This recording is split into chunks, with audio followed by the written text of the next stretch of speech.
Hello दोस्तों। तो हमारे यूट्यूब चैनल ड्रीम्स मेकर में आपका बहुत बहुत स्वागत है। तो चलिए, आज 24 अक्टूबर यानी कि 24 अक्टूबर दिवाली का दिन है। तो आप सभी को सबसे पहले दिवाली की बहुत बहुत हार्दिक शुभकामनाएं। जैसा कि यहाँ पे भी आप देख रहे हैं, थोड़ा सा कोशिश की है कि कुछ अच्छा आपके लिए शुरू किया जाए आज के दिन से। तो इसमें आप देख रहे हैं कि सबसे पहले तो आपको बहुत बहुत हार्दिक शुभकामनाएं दिवाली की, और खुश रहिए और आपको परिवार के सभी सदस्यों के साथ अपनी दिवाली खुशी खुशी मनाइए। तो चलिए, आज की आपकी दिवाली की जो शुभकामना है वो हम शुरू करने जा रहे हैं एक नए विषय के साथ, नए सब्जेक्ट के साथ। तो हमारा जो टारगेट है, हम एक दिवाली में एक स्पेशल दीपक जलाने के लिए कहेंगे आपसे। तो जिसमें हम कहेंगे कि आज से हम एक ज्ञान का दीपक जलाएंगे, जिसमें इतिहास विषय को हम शुरू करने जा रहे हैं। आपके लिए यूपीएससी और अन्य किसी भी कॉम्पिटिटिव एग्ज़ाम्स के लिए ये आपके लिए बहुत बहुत इम्पोर्टेंट होगा। तो मुझे लगता है कि जितनी खुशी मुझे है और इस चीज़ को या फिर इस सब्जेक्ट को शुरू करने के लिए या एक नया एक मिशन शुरू करने के लिए, तो उतनी ही आपको भी होगी। तो हमारे साथ जुड़े रहिए। और जो हिस्ट्री है, इसमें हम शुरुआत कर रहे हैं एंशिएंट हिस्ट्री से। जो प्राचीन भारत का इतिहास है वहाँ से शुरू करेंगे, और प्राचीन भारत के इतिहास से और फिर धीरे धीरे हम इतिहास को विश्व इतिहास तक लेकर जाएंगे आपके साथ और सहयोग के साथ। ठीक है, तो चलिए जुड़े रहिए हमारे साथ और देखते रहिए हमारे वीडियोस को, और चैनल को लाइक, सब्सक्राइब और शेयर जरूर करते रहिएगा, जिससे ज़्यादा से ज़्यादा लोगों के साथ हम ज्ञान का दीपक जला सकें। ठीक है, और एक आखिरी बार फिर से आप सभी को दिवाली की बहुत बहुत हार्दिक शुभकामनाएं। ठीक है, तो हमारा जो मिशन है वो यूपीएससी को टारगेट करते हुए शुरू किया जा रहा है। तो चलिए जुड़े रहिए और पढ़िए। तो स्टार्ट करते हैं हम अपना वीडियो। Thank you.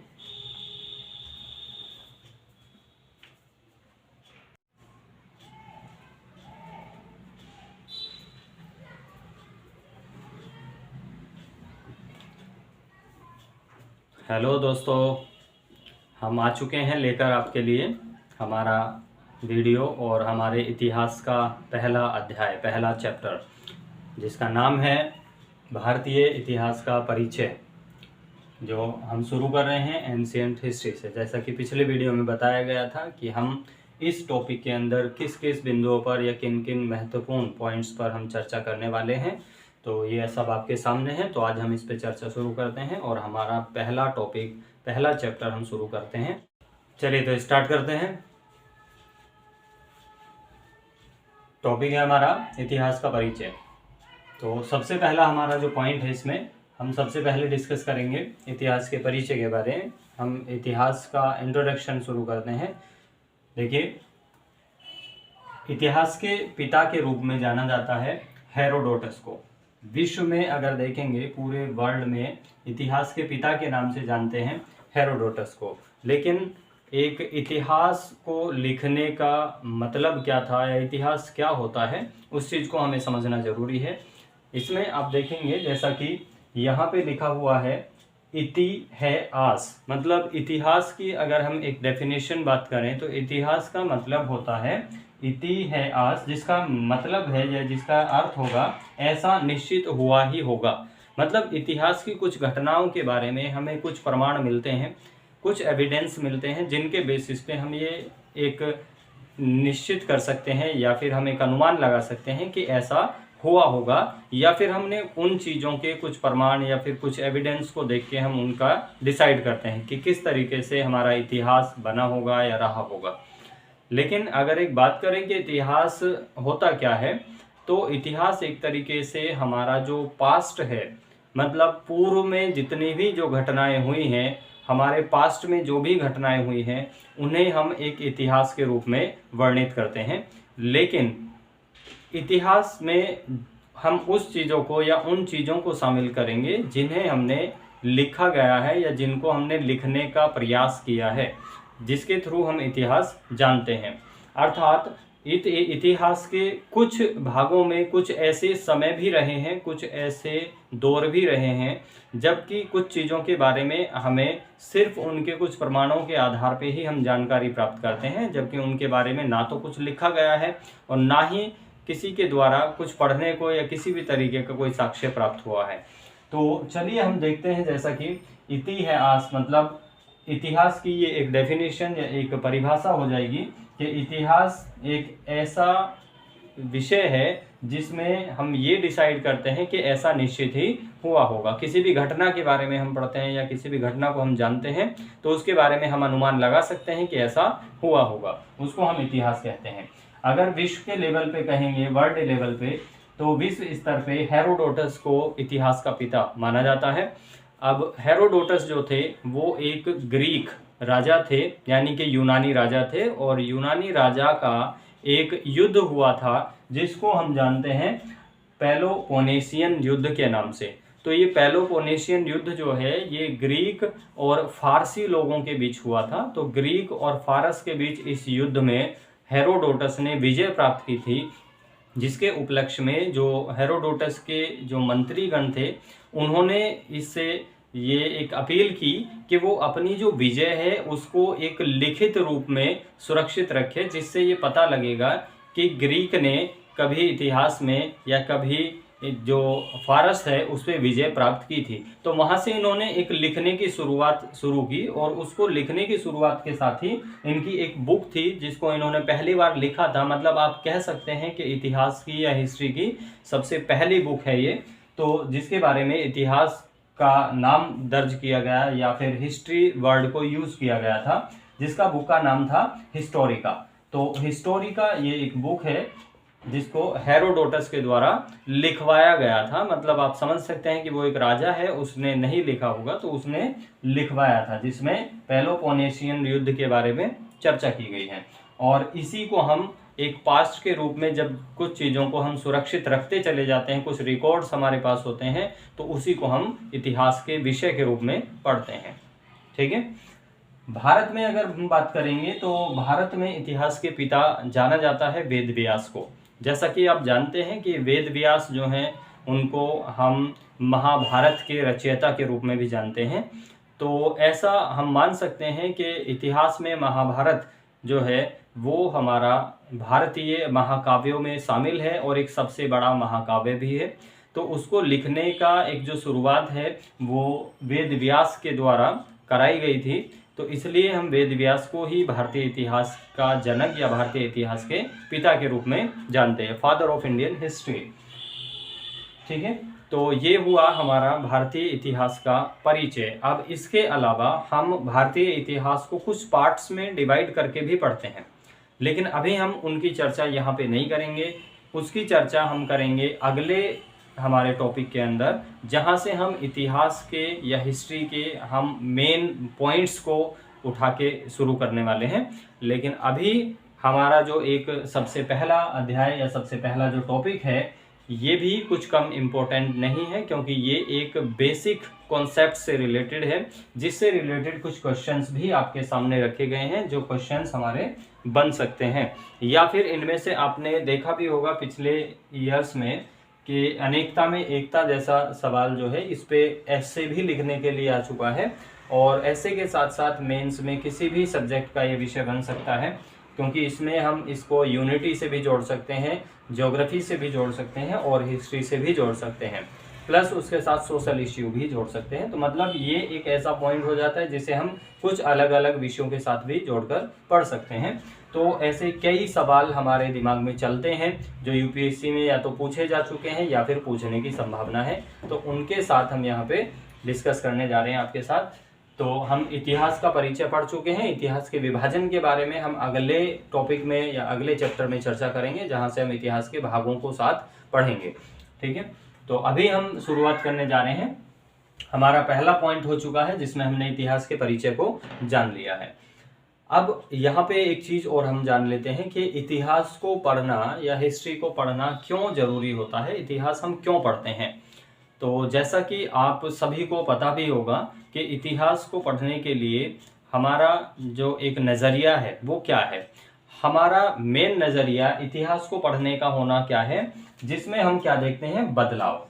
इतिहास का पढ़ने का हमारा जो एक मेन मकसद है वो होता है बदलाव। अगर आप सिंपली देखें तो जनरली आप सभी लोग जानते हैं, या फिर आपको सभी लोग बताते भी हैं, टीचर्स भी ये बताते हैं कि इतिहास हम इसलिए पढ़ते हैं ताकि हम पुरानी जो घटना है उन घटनाओं से कुछ सीख सकें, और उन घटनाओं को सीख के हम आगे उस तरीके की या तो कुछ गलतियां जो पुराने समय में या फिर जो इतिहास में हमने देखी हैं वो गलतियां हम आगे ना दोहराएं।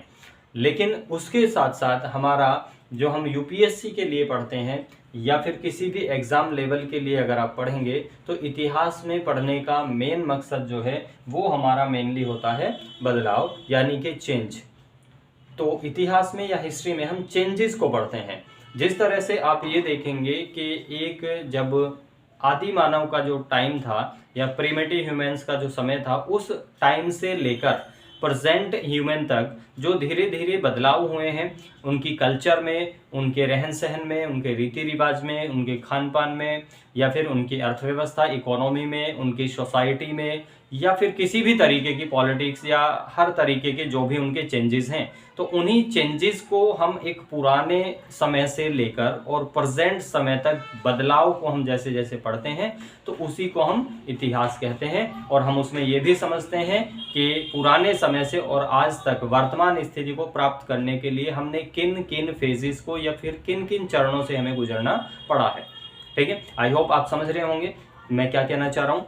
तो मतलब हम इतिहास को इसलिए भी पढ़ते हैं जिससे कि हम ये समझ सकें कि हमारे पास्ट में, हमारे भूतकाल में किस तरीके की घटनाएं हुई या किस तरीके की स्थिति थी, और उस स्थिति से निकलकर हमें आज की वर्तमान स्थिति में आने के लिए किन किन प्रयासों को करना पड़ा, किन किन समस्याओं से गुजरना पड़ा, उनके क्या क्या परिणाम निकले, या उनकी जो समस्याएं थी उनके क्या नेगेटिव या क्या पॉजिटिव परिणाम हुए, जिनके बेसिस पे हमने आज के स्वरूप को प्राप्त किया है।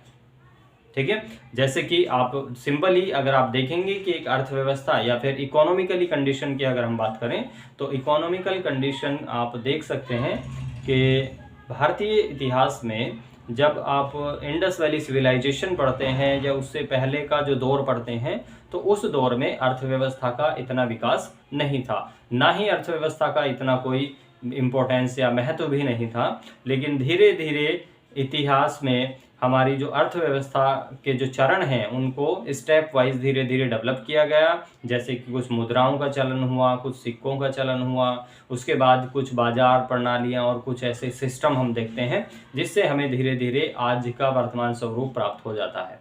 तो हम उस स्थिति के आधार पर भी इतिहास का विषय का हम क्या करते हैं, स्टडी या फिर अध्ययन करते हैं।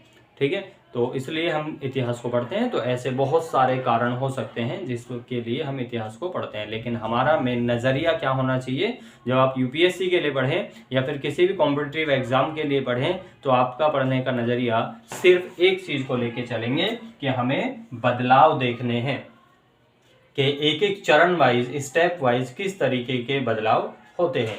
ठीक है, कि जैसे वुमेन्स की कंडीशन पे लेके कई बार क्वेश्चन पूछ लिया जाता है, वुमेन एम्पावरमेंट ये सब।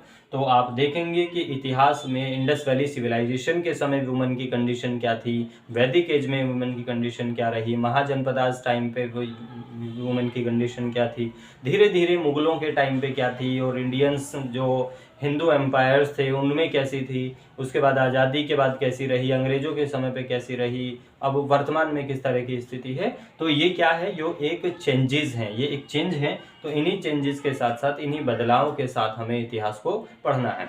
तो इसी की वजह से हमें इतिहास को पढ़ना भी है, क्योंकि ये हमारा मेन मकसद होता है। इसी तरह के सवाल भी आपसे यूपीएससी में पूछे जा सकते हैं। जैसा कि आप देख रहे हैं यहाँ पे भी सवाल को पूछने का नजरिया यही रहा है, भारतीय इतिहास के वर्तमान स्वरूप को पाने में भारत की भौगोलिक स्थिति का महत्वपूर्ण योगदान रहा है।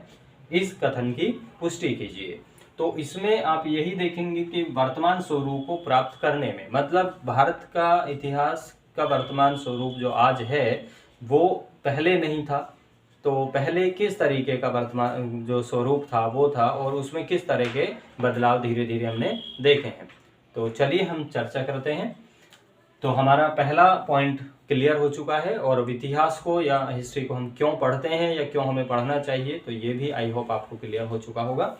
अब नेक्स्ट पॉइंट है हमारा geographical condition of India at that time.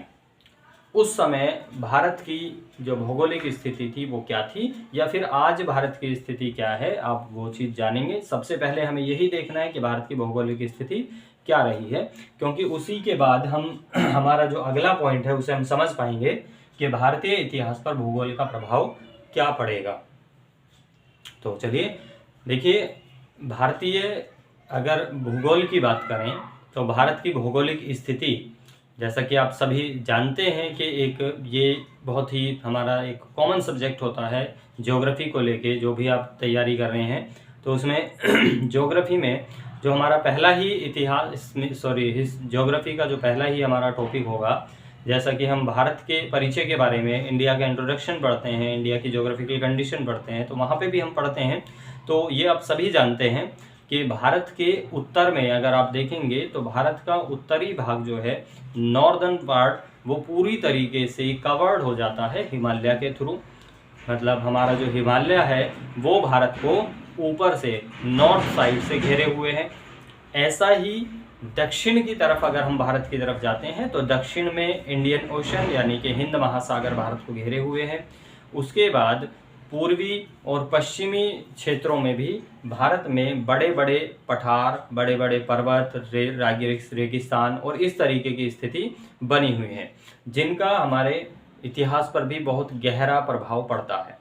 जिसमें कि आप देखेंगे सबसे ज़्यादा प्रभाव हमारे हिमालय का भारतीय इतिहास पर पड़ा है, जिसमें हम देखते हैं सबसे पहले हिमालय को, आप जानते हैं कि हिमालय को भारत का प्रहरी भी कहा जाता है, ये आप सभी जानते हैं। तो हिमालय को भारत का प्रहरी क्यों कहा जाता है, इसके कहने का रीज़न क्या है, यहाँ से आप एक सिंपल स्टेटमेंट के थ्रू एक क्वेश्चन भी बन सकता है कि भारत का प्रहरी हिमालय को कहा जाता है, इस कथन को स्पष्ट कीजिए। तो चलिए हम समझते हैं। देखिए, अगर हम बात करें कि भारत के उत्तर में जो हिमालय पर्वत है, तो हिमालय पर्वत भारत को कई तरीके से सुरक्षित करता है, जिस वजह से उसको प्रहरी की संज्ञा दी गई है। उसको भारत का प्रहरी, सिक्योरिटी गार्ड ऑफ इंडिया कहा जाता है। तो भारत की सुरक्षा वो कई तरीके से करेगा। अब उसमें किस तरीके की सुरक्षाएं महत्वपूर्ण हो जाती हैं, ये हमें देखना है। जैसा कि भारत में जो उत्तर क्षेत्र से, यानी कि उत्तरी क्षेत्र जो टुंड्रा क्षेत्र है या साइबेरियन रसिया वाला जो क्षेत्र है, वहाँ से आने वाली कुछ ठंडी हवाएं भी या फिर जो बर्फीली हवाएं हैं, उनसे भी हमारे भारत की रक्षा करता है, जिससे कि वो उत्तर से प्रवाहित होकर, उत्तर से फ्लो होके वो दक्षिण भारत की तरफ नहीं आ पाती हैं, जिसके कारण भारत की जलवायु में एक बहुत बड़ा बदलाव नहीं देखा जाता है। अदरवाइज अगर सोचिए कि हिमालय उत्तर में ना हो, तो हिमालय ना होने के कारण पूर्वी जो उत्तर की हवाएं हैं, बर्फीली हवाएं, वो भारत में प्रवेश करेंगी और भारत की जलवायु पूरी तरीके से बदल सकती है। जैसे आज भारत की जो जलवायु उष्ण कटिबंधीय जलवायु में गिनी जाती है, जिसमें गर्मी, सर्दी, बसंत और आप सारी वर्षा ऋतु, सारी ऋतुओं को आप देखते हैं, तो ऐसा होना पॉसिबल नहीं होगा अगर हिमालय को वहाँ से हटा हुआ मान लिया जाता है तो। ठीक है, तो ये तो एक ज्योग्राफिकल कंडीशन की बात रही। लेकिन हम बात करते हैं कि इतिहास में क्या इम्पोर्टेंस रहा है। तो हिमालय की अगर आप बात करें तो जैसा कि आप जानते हैं और आगे आप पढ़ेंगे कि भारत के इतिहास में ज़्यादातर उत्तर पूर्वी या फिर उत्तर पश्चिमी क्षेत्रों का प्रभाव ज़्यादा देखा जाता है। जैसे कि आप देखते हैं कि सिकंदर का भारत में आक्रमण हुआ, मुगलों का भारत में आगमन हुआ, चीनी यात्रियों का भारत में आगमन हुआ, शक वंश, सुंग वंश, कण्व वंश या फिर जो एक कुषाण वंश, तो ये चीनी जो यात्री थे या चीनी जो राजा थे, उनका भारत में जो प्रवेश हुआ था वो एक तरीके से हमारे हिमालय के माध्यम से ही हुआ। अब सोचिए कि एक समय अगर हम ऐसा मान लेते हैं कि उत्तर में हिमालय ना होता, तो हिमालय अगर नहीं होता तो उत्तर में जितनी भी पावर्स हैं, जितने भी बड़े बड़े साम्राज्य थे, वो सभी भारत की तरफ आकर्षित होते थे। क्योंकि भारत की जो जलवायु है या फिर भारत की जो एक एग्रीकल्चर भूमि है वो बहुत बड़ी है, जिसमें काफ़ी उपजाऊ मृदा, काफ़ी फर्टाइल लैंड भी शामिल है। तो इस तरीके के खनिज पदार्थ और भारत की जो भौगोलिक संपदा ये सब कुछ है, उस पे अधिकार करने के लिए विश्व भर ने कोशिशें की हैं। अब उत्तर भारत से या फिर चीन से, अरब से, इन देशों से जो व्यापारी या फिर जो राजा महाराजा थे, तो उन्होंने भारत पे जब कब्जा करने की कोशिश की है, तो उनके लिए सबसे बड़ा जो बैरियर था, सबसे बड़ी जो प्रॉब्लम थी वो हिमालय था। क्योंकि हिमालय को क्रॉस करके, हिमालय के ऊपर चढ़कर भारत की तरफ आना, अपनी सेना को, इतनी बड़ी सेना को लेकर और इतने सारे हथियार और इतनी सारी सेना, उनके लिए खाना पीना सब कुछ लेकर आना इतना पॉसिबल नहीं था। जिस वजह से आप जानते हैं या आप पढ़ेंगे भी आगे कि सिकंदर जब भारत में प्रवेश किया था या भारत पे आक्रमण किया था, तो सिकंदर की सेना ने हिमालय के कारण ही हार मान ली थी, क्योंकि यहाँ पे जलवायु परिवर्तन को बर्दाश्त नहीं कर पाए थे। कुछ लोग वहाँ पे घायल हो चुके थे, कुछ सिंधु नदी और इस तरीके की जो रेगिस्तानी क्षेत्र और इनको पार करने में ही उनकी हिम्मत टूट चुकी थी, जिस वजह से उन्होंने भारत से आगे बढ़ने के लिए मना कर दिया था, जिससे सिकंदर भारत से ही वापस लौट गया। ठीक है, तो वो भारत में अपना राज्य साम्राज्य स्थापित नहीं कर पाया था। इसी तरीके से और भी कई ऐसे साम्राज्य रहे हैं जिन्होंने भारत पर बुरी नज़र डाली, लेकिन वो भारत में पहुंचने के लिए सक्षम नहीं हो पाए थे। लेकिन फिर भी भारत के हिमालय वाले क्षेत्र में कुछ ऐसे दर्रे रहे हैं जिन दर्रों का बहुत ही बड़ा योगदान रहा है, जिन्होंने भारत के इतिहास की दशा ही बदल दी। जैसा कि आप देखेंगे कि भारत में हिमालय में पूर्वी क्षेत्र और पश्चिमी क्षेत्रों में कुछ दर्रे हैं। जैसे कि अगर हम पश्चिमी क्षेत्र के दर्रों की बात करें, तो आज जो अफ़गानिस्तान पाकिस्तान वाला एरिया है, वहाँ पे हिंदू कुश, सुलेमान, किरथर की पहाड़ियाँ हैं, जो कि हिमालय का ही एक हिस्सा मानी जाती हैं। तो उनसे होकर आने वाले कुछ दर्रे हैं, जिनमें कि बोलन दर्रा और खैबर दर्रा, गोमल दर्रा, कुछ इस तरीके के दर्रे पासिस हैं, जिन पासिस से क्रॉस करते हुए उत्तर भारत से या उत्तर पश्चिमी भारत के साम्राज्यों ने भारत में प्रवेश करने का प्रयास किया था। लेकिन कुछ समय वहाँ पे ऐसा भी होता था, जैसे कि जब सर्द ऋतु का समय होता था, विंटर सीजन जब आता था, तो वो सारे दर्रे बर्फ से पूरी तरीके से ढक जाते थे, बर्फ के थ्रू बंद हो जाते थे, और भारतीय साम्राज्य जो थे उनकी रक्षा करने के लिए वहाँ पे अपनी सेनाओं को तैनात करते थे, क्योंकि वे ही एक ऐसे रास्ते थे जिनसे बाहरी शक्तियों के भारत में आने का खतरा बना रहता था। लेकिन कुछ परिस्थितियों में ऐसी रक्षा ना कर पाने के कारण कुछ जो बड़ी शक्तियां थी, बड़ी पावर्स जो थी विदेशी, उन्होंने भारत में आक्रमण करने में सफलता प्राप्त की और उन्होंने भारत पर आक्रमण किए। जैसे कि जिसमें आप देखेंगे चीनी यात्री जो थे या चीनी जो वंश थे, कुषाण वंश, उन्होंने भारत पर आक्रमण किया और जम्मू कश्मीर जैसे राज्य में अपना जो राज्य विस्तार किया। जम्मू कश्मीर, हिमाचल प्रदेश, इन क्षेत्रों में अपना राज्य विस्तार किया। उसी तरह से सिकंदर ने भारत पर आक्रमण किया, अरबियों के भारत पर आक्रमण देखे गए, यूरोपीय जो थे उनके भी आगमन में काफ़ी मदद इनको मिली। समुद्री रास्ते के अलावा उनका व्यापार या उनका जो निवेश था वो पहले इसी रास्ते से हुआ करता था। तो हिमालय का एक बहुत ही बड़ा योगदान रहा है। अब इसी चीज़ को हम दूसरे तरीके से भी जोड़ सकते हैं। तो ये आप यहाँ पे अभी इतना आप समझ चुके हैं कि भारतीय इतिहास पर भूगोल का कितना बड़ा प्रभाव पड़ा है।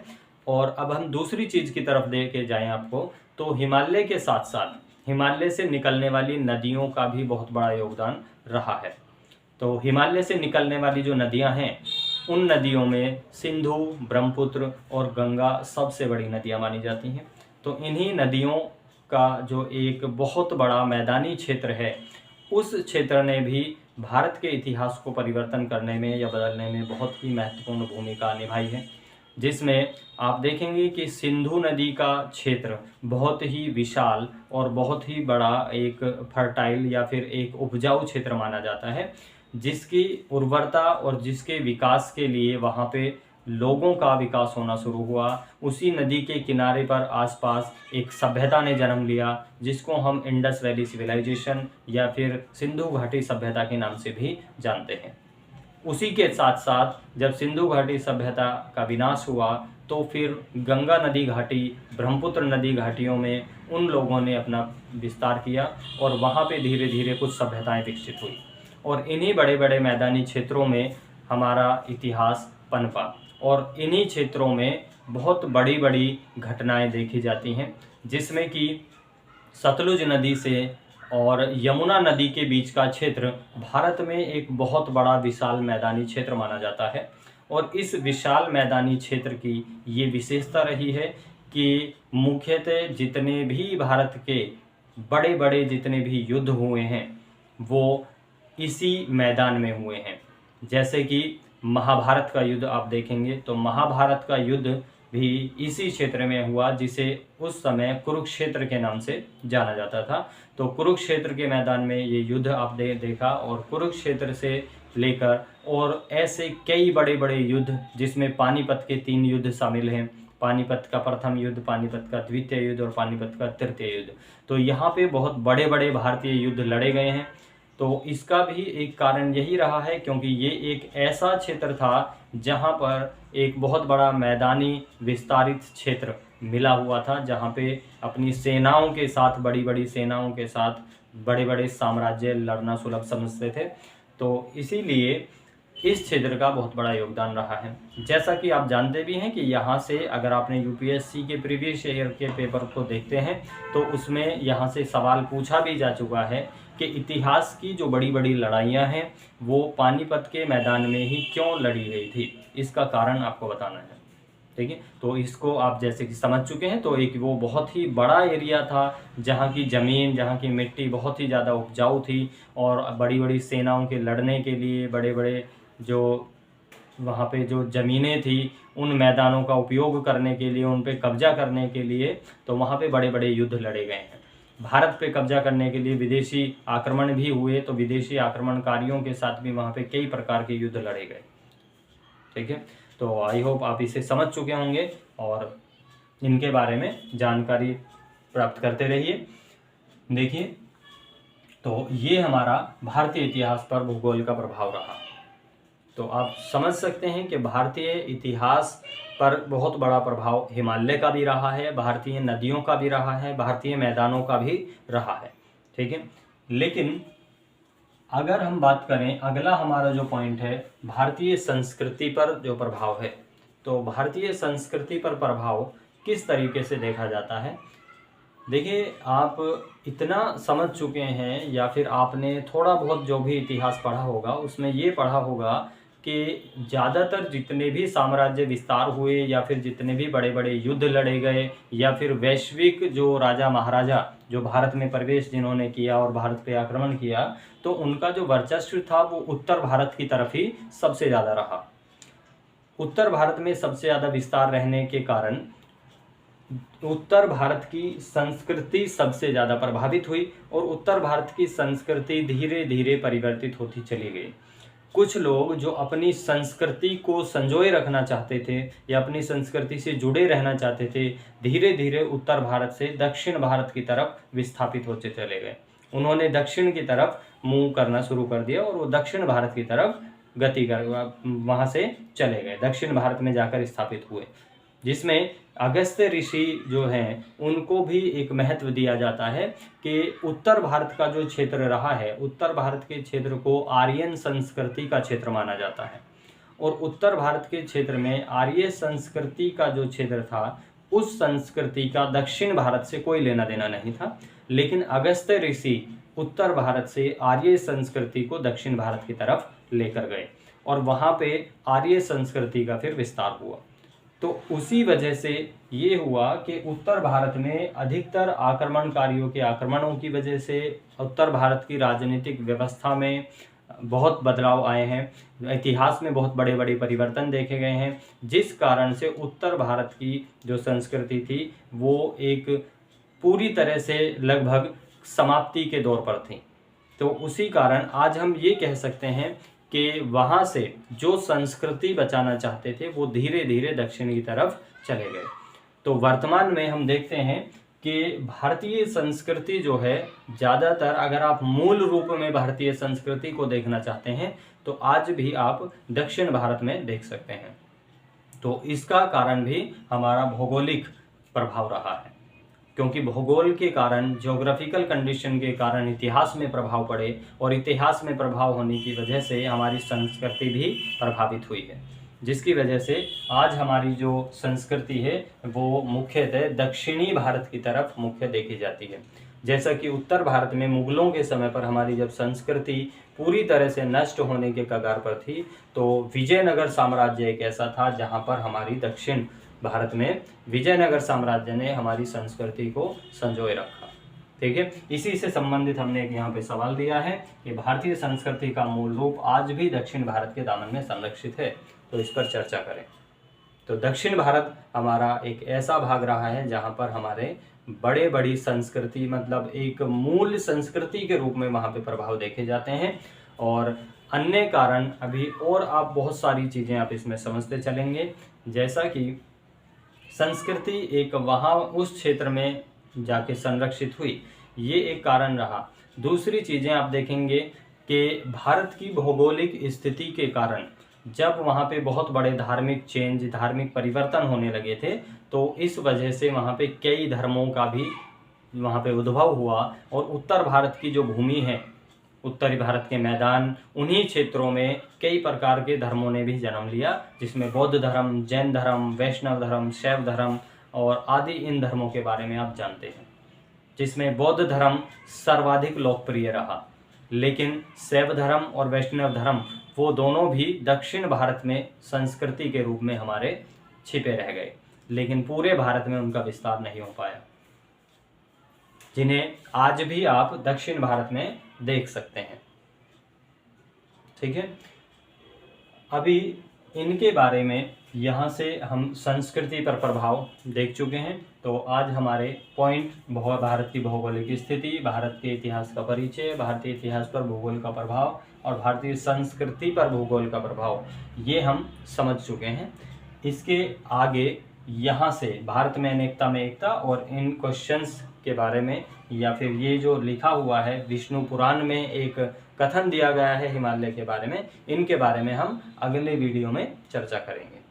ठीक है, तो अगले वीडियो को देखने के लिए हमारे साथ जुड़े रहिए और हमारे चैनल को सब्सक्राइब कर लीजिए और शेयर कीजिए, ज़्यादा से ज़्यादा बच्चों को हमारे साथ जोड़ने की कोशिश कीजिए, और जिससे कि सभी को हमारे हिस्ट्री का जो एक सीरीज़ है उसका लाभ मिल सके।